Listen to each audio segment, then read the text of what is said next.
From San Diego, California, this is a One Extraordinary Marriage show, where being busy is overdone, romancing is fun, and scheduling sex has taken the guesswork out of wondering when you're going to get some. I'm Tony DeLorenzo, your co-host, along with my beautiful wife, Elisa.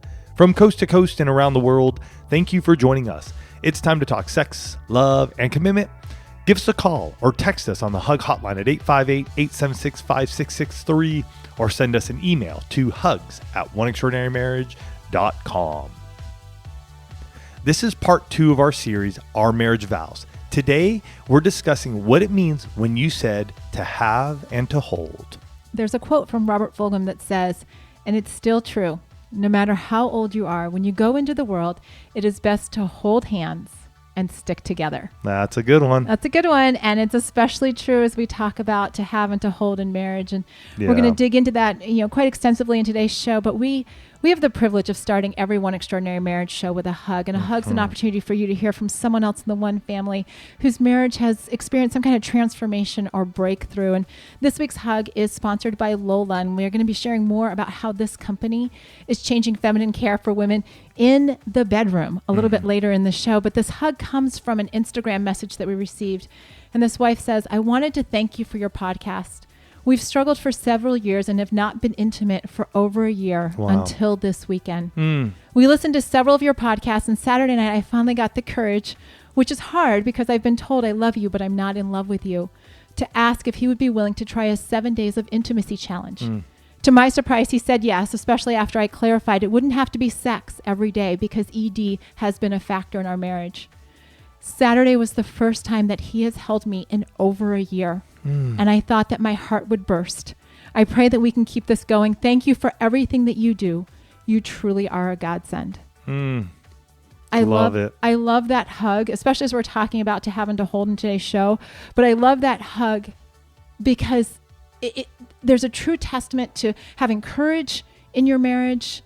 There's a testament to the power of touch in your marriage and to how much that connection means, and that it's never too far gone. I mean, it's been a year for that couple. You guys, a year, and they're finding their way back to one another. And the timing of that hug was so perfect because, as Tony said, we are continuing our series around our marriage vows. And the power of these words to be more than just words in your marriage, but to have a deep meaning, to be that foundation, to be that rallying point, the way the two of you do life together. Well, you said it on your wedding day. So do you take them just at face value on that day, or are you truly going to internalize them? So this part of our series, to have and to hold, are you truly going to internalize that line that you said and actually allow it to be played out in your marriage each day? Well, it's been interesting because as we've been in this series, how what happens on the show happens in coaching too. And I've had a few conversations with some coaching clients recently talking about wedding vows and getting people to bring their wedding vows back up. And I said, when you say those vows, and we were recently at a wedding where the couple had their vows written on a piece of paper. Yeah. And as I looked at that there, and as I've had these conversations with coaching clients, I realized that when we say them on our wedding day, it's like having the skeleton. Right? It's that framework. But as we've been married, and I don't care if it's your first week of marriage and you're, adding to them, or if it's, you've been married 50 years, what we have to do is we have to actually take that skeleton and put some meat on it. Right? We have to build it, because those words on your wedding day, that was the starting point. But and it's come to light so much as we're going through this series, and just as these coaching, calls have happened, that it's not just the skeleton that you need. You don't just need the framework. You need the body around it. You need what those words mean to you. And we're digging into that phrase today, to have and to hold. And those two parts of that phrase, they can become a big challenge for couples, because, the to hold part's pretty easy. Right? That's obviously dealing with our physical intimacy. Yeah. Right? like holding you, what does that look like? What does touch look like in our marriage? And if touch is not your primary language, that you can be like, can we just skip over that part? Can I say that? Some of you may, as you're looking back on your vows, maybe wanted to have whispered that part. Like, touch is not my thing. We'll just to have. I also see to hold as a place where it is that physical, but I'm also holding you up as the beauty or the who I look up to I hold, oh gosh, what am I trying to say here? The vision that I have of who you are, to hold you no matter what may come around me and stressing me out, that I need to make sure I'm holding on to you. I'm clinging on to you, because together we're partners and two is better than one. And we know a cord of three is stronger than one that isn't, or a single cord. And so holding on together. Well, and the hold also brings in that protection, right? That this is like, I will hold you in those storms. I will hold you when our life gets crazy. And so there are all these meanings around the to hold, and then the to have, right? Which gets a little bit more into our sexual intimacy. Will you give yourself, will you allow your spouse to have you completely? Right? Not just the good parts version, not just on, months that end in the letter Y, not just, if the moon and the stars align, and it's a super moon or whatever that is, but will you allow yourself to be in this place where you're like, no, I didn't just say those words because, like I said, last week, because it sounds nice and everybody else is saying it. But will I step into this place where when I say to have and to hold, I embrace what that means in its entirety. And this particular phrase, this has been a struggle many times in our marriage. Touch is not my first language. I can't tell you, for those of you that have been listening to the show for a long time, you have repeatedly heard Tony say something to the effect of, I just wish Elisa would put her hand on my arm when we're driving in the car. Yes, I have. And you will have also heard me say something to the effect of, I actually have to connect the dots in my head to make that happen, right? It's not a default for me. I'm getting better. I am a work in progress. We never get behind these mics and say that we're perfect and we've got it figured out. And yet it's one of those things where when we go into we stand there on our wedding day and we say these words, to have and to hold, and we're thinking, what, the next 50 years, physically and sexually, are going to be smooth sailing, right? We are in love. It is our wedding day. It's going to be fireworks and just all day long, every day. Rose petals, right? And that's actually, I'm so glad you brought that up, because that's actually one of the greatest expectations that, as I pulled the one family that came out, what was the expectation around sex? We'd be having a lot of it. We'd be having sex every day, that it would be very frequent, that it would be passionate. And yet so many of us, the two of us included, found ourselves, tossing around questions like, wow, this is a lot harder than we thought it was going to be. Why do we have to work so hard at making our sexual intimacy? How did we get into this place where our physical and sexual intimacy is just routine? Where instead of those deep, passionate kisses that seemed to be everywhere when we were dating, we're lucky if there's like two lips passing a cheek as somebody heads out the door. Especially for somebody who doesn't like to kiss. Tony's looking at me, you guys. I just want you to know, Tony's looking at me. Right? And it's not just that. It's, I didn't know when we got married the impact that having children would have on our sexual intimacy. Right. I don't think either of us did. Funny how that doesn't get covered in what to expect when you're expecting. Or at least I must have skipped that chapter if it is in there. Yeah. I didn't know that there was going to be times when I was going to use sex as a weapon. I didn't know that there were going to be times when I was going to physically push Tony away and say, don't touch me. I've said it. I've said, don't touch me. Stop touching me all the time. And so we have these expectations, and then we get into this place of, it's different levels of desire and more effort than we thought it would be, and no kissing. And we're like, oh my gosh, this to have and to hold thing. Why the heck is this even included in the wedding vows? Right? And why did we say them? Because everybody else did. And I think that's the big thing, right? It's just a tradition. But do we really value what we read? Do we really value what we said I do to? Well, and are we giving more than just lip service to our marriages? Because the wedding vows that you say on your wedding day aren't just there because it's a nice placeholder between, when all the guests show up and, the party at the end. They're there. And the interesting thing too is if you actually pull out your wedding vows, they all involve action.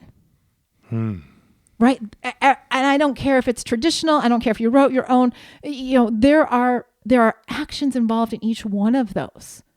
And this to have and to hold usually shows up somewhere in the beginning of the wedding vows.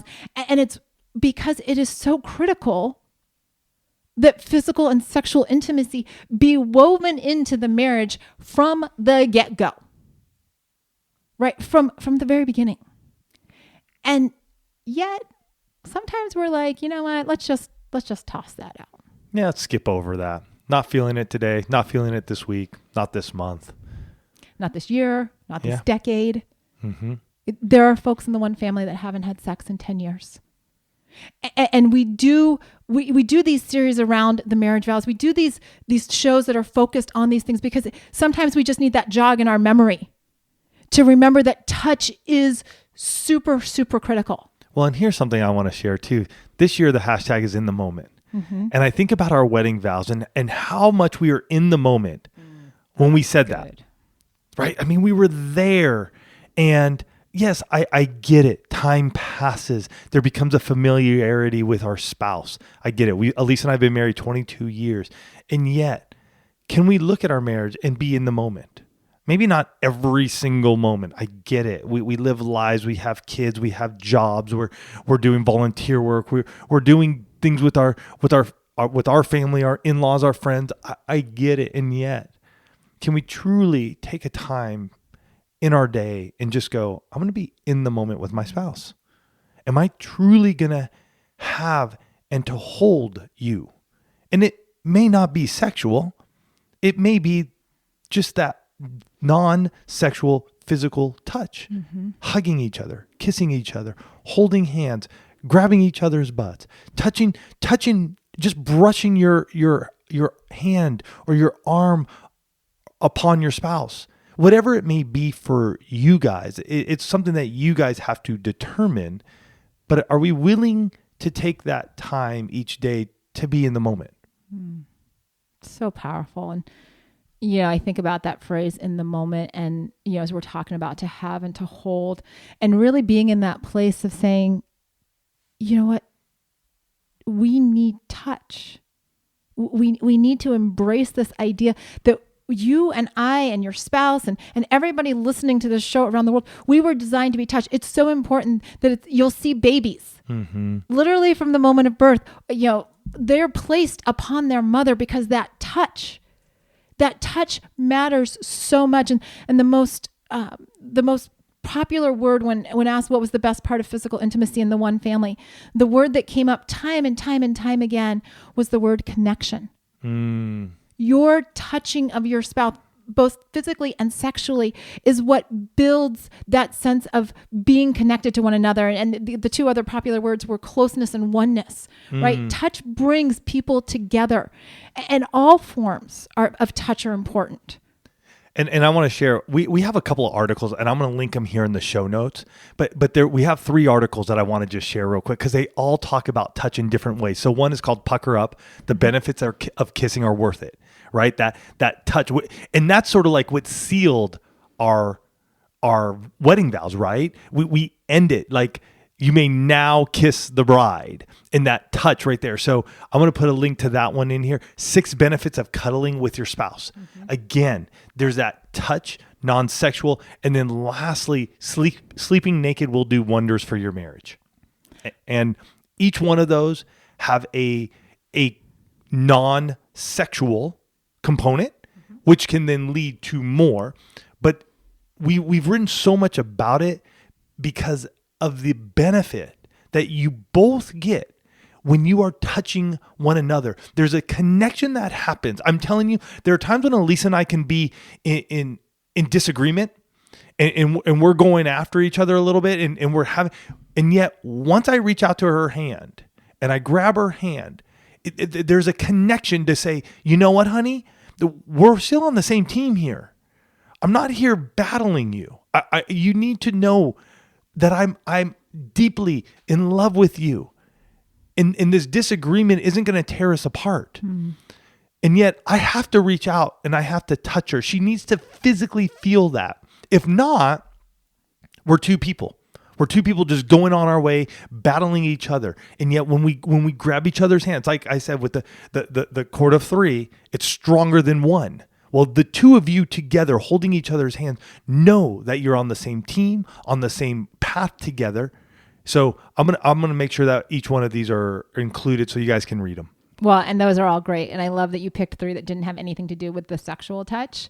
Because I will tell you all that sleeping naked, or at least partially naked, because I like to have my shoulders covered, has changed our marriage. Absolutely. Yes. Being intentional about cuddling, game changer. Working on my kissing, like I said, I'm a work in progress. Mm-hmm. But you start bringing those different things together because all forms of touch are important. It's important that we have non-sexual physical touch in our marriage. It's important that we have that touch that has no expectation of, like ending up in the bedroom that just says, hey, I'm yours and you're mine. And wow, I think your body's pretty amazing. And I like being connected to your body. It's also important, folks, let me be real clear, that there is some form of sexual touch in your marriage. Mm-hmm. That is important. And I understand, just like the hug that I read, that not every couple can have sexual intercourse because there may be medical reasons, there may be physical limitations, whatever it is. But that doesn't mean that you can't have a fulfilling sexual intimacy in your marriage. You have to make a decision that you're going to go after it because we can't let life. And there's a lot of things in life that would be, that are more than happy to pull you away physically from your spouse. Mm-hmm. It can be the kids literally getting in between you, right? Which does happen when they're newborns. So that's a discussion you guys are going to have because too often, Elisa and I have heard from married couples connecting, baby comes along and now baby's in between. And sometimes that baby doesn't leave. And there's definite strife. So don't allow that to end the touch between each other. For some of you, it's your schedules, right? Mm-hmm. You're on opposite schedules. Literally, somebody works night shift, somebody works day shift, and you're figuring out where do we find this touch connection in our marriage, mm-hmm. right? And so we get to this place where we're all of these things, work, kids, other commitments, all of this kind of stuff, and when we find ourselves going, I don't remember the last time. Like in the hug, I don't remember the last time I touched you. Mm-hmm. That's not the life that your marriage was designed to have. Our wedding vows are not just great words for the 22 minutes of our ceremony. They were a blueprint, that skeleton, like I said at the top mm-hmm. of the show, to be a promise for how we were going to act in our marriages, and that to have in to hold, that's a life that includes touch. And we want every single couple represented by those of you that are listening. We want to see you take this level or take this area of your marriage to the next level, mm-hmm. right? Because you may be in a place where you're like, we're good. It's good.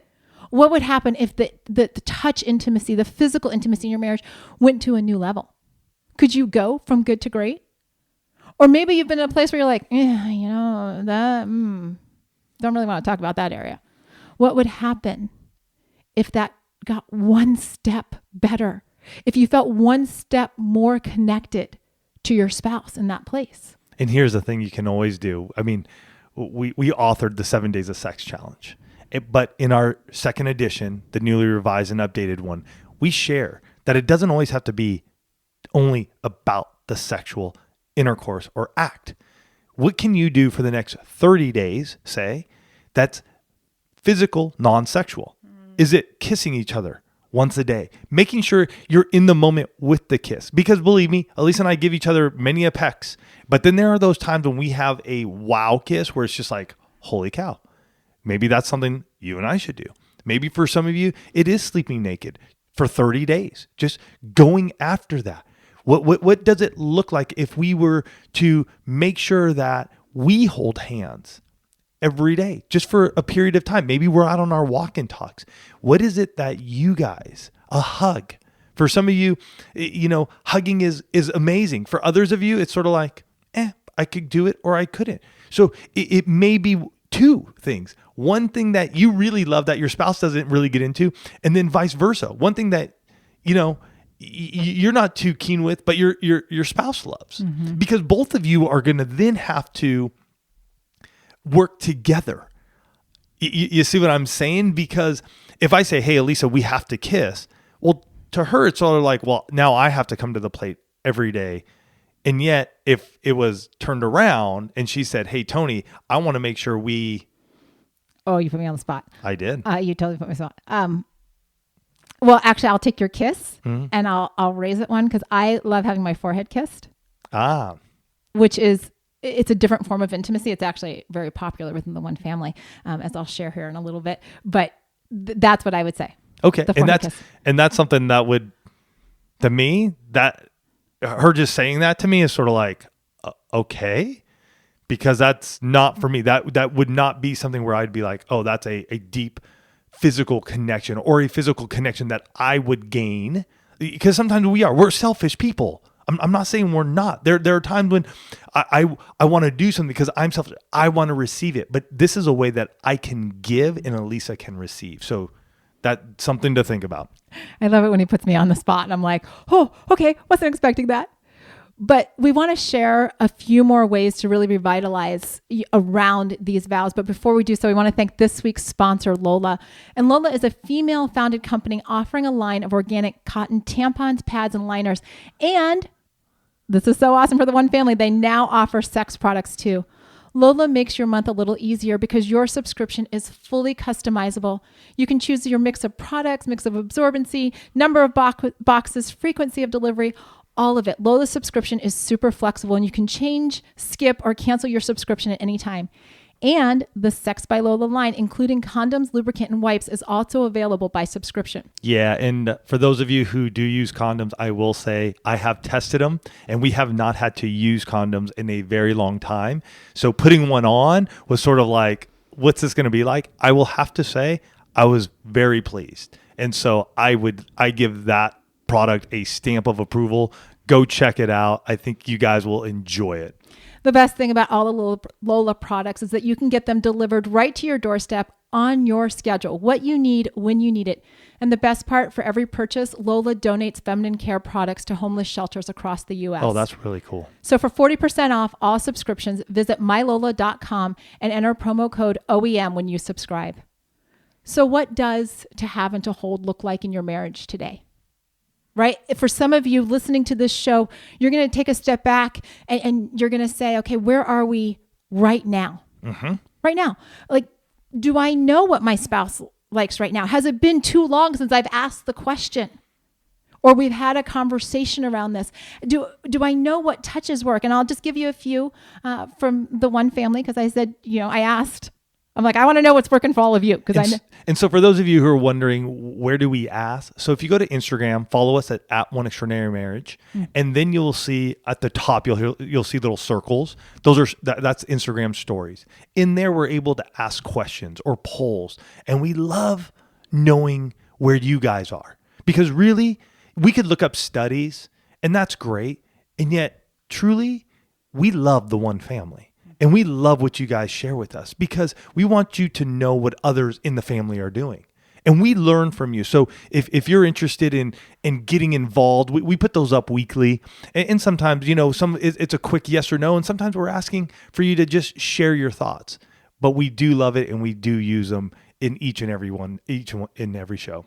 So if you're, thinking about different touches, the non-sexual kind in your marriage, the most popular ones in the one family are hugs. Especially the big long hugs or some variation on that, not just the quick like side hug, but like really embrace, right? A hand on you. So that could be on your arm, your thigh, scratching your head, on your lower back, your face, your waist. I mean, we literally had in the responses, we had head to toe covered. Here's the thing though. You're probably going to have to ask your spouse which is the one that really turns them on, or they feel that love from you. So because you want to be touched in a certain place doesn't mean your spouse wants to be touched in that space. And that again is where we're these selfish creatures. We're like, well, I like to be touched on my thigh. Why doesn't my husband? He's a different person. God made him completely different. Right. So he may be the guy who just put your hand on his shoulder and you got him. But you need to know that and ask that. And guys and gals both, you got to answer it. When your spouse asks you, hey, where do you like to be touched? Don't be like, I don't know. You know. Let them know. Be open. Be transparent with them. I'm telling you, that's where the connection comes. Absolutely. And, moving on to other parts of the body, the holding hands Big. never goes out of style. Mm-mm. Never goes out of style. And then you get into those kisses, right? There's the mouth-to-mouth kisses, which so many of you love. The neck kisses. I would be interested in knowing from kisses to French kissing. I'm going to have to ask that question. I think that's going to show up on an Instagram because poll. I think that is something that we don't discuss enough. It's like a peck, and yet there is the French kiss. It's deep. It's passionate, and I would be really interested to know sort of like what's that percentage, and how many actually even have the two different ones too? Because I have a feeling so often in our marriages we're just like, all right, let me just get this done, and we just do the peck. All right, we're gonna do a show on kissing. It's gonna come. It's coming out of this show. This is how the new shows happen. Yep, that's what happens. But the forehead kiss, as you mentioned to me, which is new after 22 years. 22, and that's where things change. That's Truth. A pure example of what may not have even been on the radar screen all those years ago. Now is like, oh, you know what? Like it happens very rarely, but when it does, it's meaningful. Mm-hmm. I would say the most times it happens when we're doing photo shoots. Yes, which happens like once a year, every other year. So there you go. Yeah, it's about once a year. There you go. And so that really deals with a lot of the non-sexual physical touch. But as you get into this place of the to have part, right? What do the two of you need to do or to work through to get to this place where the sexual intimacy is becoming extraordinary, right? We've talked about those touches that you love in the physical non-sexual, but what else are you doing to create that depth in the bedroom, right? Those touches that you're reaching into and saying, how can I touch you? How can I touch you in the bedroom? What are those things that I can do for you that bring that to have part to fruition, that give us a depth there that, we're like, oh, you look forward to the bedroom intimacy. You look forward to being sexual with your spouse. Why? Because we're not just talking about, the surface stuff that everybody else can see, the hand holding and the forehead kisses and all that stuff that looks amazing. But to have, right, to be fully open, what is it that you need? And that's a conversation that the two of you have to have. Mm-hmm. Because I can tell you over the years, Tony and I have worked through a lot of bedroom stuff, right? And so our to have and the sexual intimacy component of our marriage, what it looks like now is definitely not what it looked like when we first started. And, I've said it on previous shows that the pinnacle of your sexual intimacy needs to be beyond your wedding night, right? It needs to be this place where the two of you are growing. But the only way that the touch, the to have and the to hold gets meat on it, right? That skeleton gets filled out is by the two of you saying, we need to have a conversation about this. What works for you? And how can I love you and show you my love through touch, both in and out of the bedroom? Mm-hmm. Yeah. It's interesting because when I look at that, from part one, I take you, and then looking at this part of to have and to hold, both of those get intertwined so much. You know what I mean? And being able to really come together in a way where each of you goes, you know what? I do. I want to hold you. I want to hold you for life. And how are we going to do that together? So this week, really think about your vows and really think about the line to have and to hold. What are you going to do? What are you going to do? How are you going to hold each other? And to have, what does that look like for you guys? It's only a question that you guys can bring up and talk about. So making sure that you bring the conversation together, maybe even pull out your vows again. Just read them together. And what does that look like now? A year later, 10 years later, 20 years later, some of you 40 years later, what does that look like? And really dig deep into this area of how are you going to hold each other through thick and thin, no matter what comes along. What does that look like? Put the meat on that skeleton. Love you guys. We're excited for what's ahead in your marriage. And as we continue this series, Our Marriage Vows, we'll see you next week. Take care. Love you guys. And we'll see you next week.